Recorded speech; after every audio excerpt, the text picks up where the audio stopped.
کہ عادل الجبیر بڑے اہم دورے پہ پاکستان پہنچے. پہلے ان کا دورہ پاکستان کا تھا، پھر انڈیا ہوا، پھر انڈیا کا کینسل ہوا کسی وجوہات کی بنیاد پر، پھر دوبارہ وہ پاکستان گئے اپنا پیغام لے کے.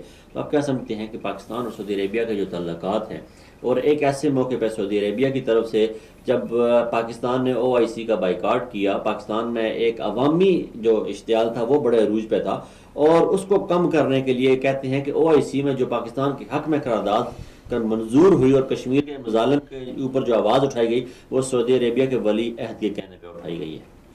دیکھیں ہماری قوم جو ہے نا اوپر جلد باز ہے. ہماری کوشش ہوتی ہے کہ ہر معاملہ جو ہے نا وہ یک دم سے درست ہو جائے، اور ہم اس کو ایک دفعہ میں ہی ٹھیک کرنا چاہتے ہیں. معاملات جو بگڑتے 10 سالوں میں ان کو ٹھیک کرنے کے لیے آپ کو کئی 100 سال درکار ہوتے ہیں. پاکستان سعودی عرب کا معاملہ بھی یہ تھا. سعودی ولی عہد پاکستان آئے، جو ایک ہمیں جو علاقات ہیں سعودی عرب اور پاکستان کے اندر، اس کے اندر ہمیں گرم جوشی نظر آئی.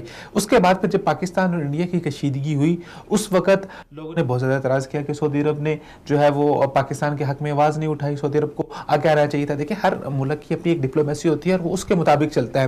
اب جب سعودی وزیر خارجہ عادل الجبیر، انہوں نے اس سے پہلے آنا تھا لیکن انڈیا کی ہٹ درمی کی وجہ سے ان کا دورہ کینسل ہوا. وہ چاہتے تھے کہ اس معاملے کو اچھے اور احسن انداز سے حل کروایا جائے، اور سعودی عرب نے بیک ڈور کے اوپر بیٹھ کے اس نے پاکستان کا مقدمہ لڑا، اور میں سمجھتا ہوں بہت اچھے اور احسن انداز سے لڑا ہے.